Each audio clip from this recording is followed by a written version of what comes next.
Greetings, YouTube. Over the past weekend, protesters in New York, part of the Occupy Wall Street movement, were arrested by the hundreds. One of the things I find fascinating is that we seem to be arresting protesters, people who have stepped up and said America is tired of the wealthy controlling our nation. And yet, we're not arresting the people that are controlling our nation through their incredibly huge sums of money. And they're the people we should be arresting, because they have perverted the very nature of democracy. And today, Bloomberg Markets has released an article, The Secret Sins of the Koch Industries, which deals with the Koch brothers. Two brothers who combined are worth $40 billion. And they've used that money to pervert democracy, to undermine our very structure of government in every way, shape, and form that they can achieve.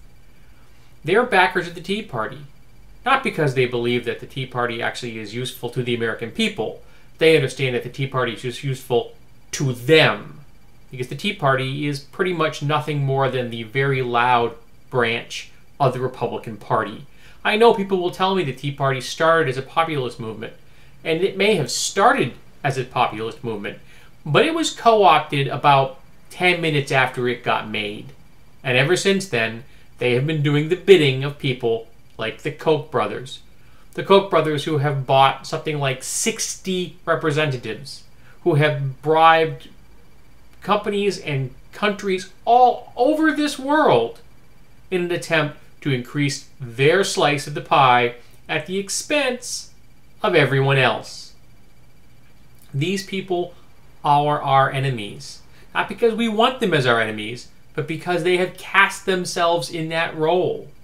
It is they who have led the charge of class warfare against the American middle class and the poor. And up until now, pretty much for the last 40 years, people like this have fired every single shot in that class warfare. The American people haven't had the opportunity or the ability to fire back.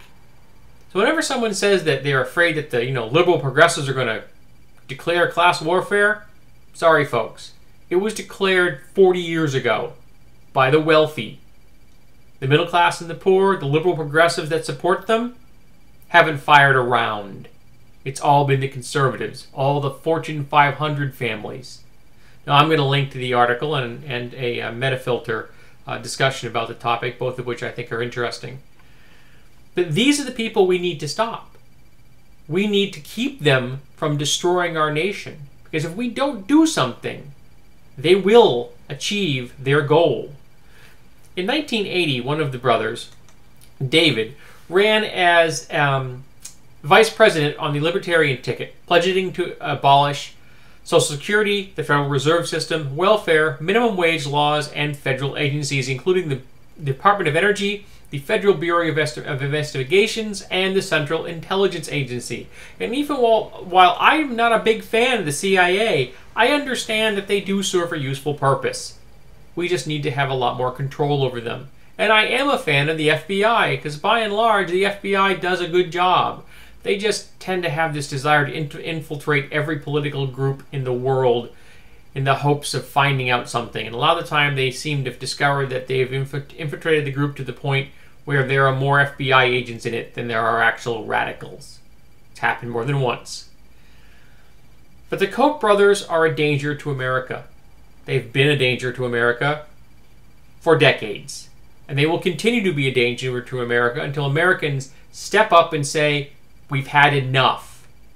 These people need to lose their power. We need to take away from them that which gives them influence over the political system. Their money.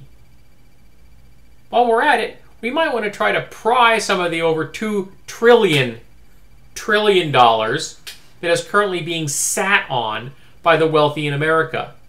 Because I don't know if most people are aware of this, but money sitting in a bank account isn't helping us much.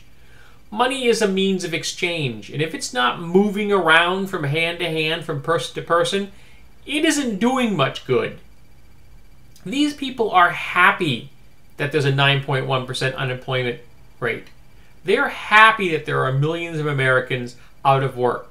They're happy that there are some 50 million Americans without health care coverage, and that health coverage costs are going up more year after year after year. They're making money off of these things. They're thrilled by the for-profit healthcare system.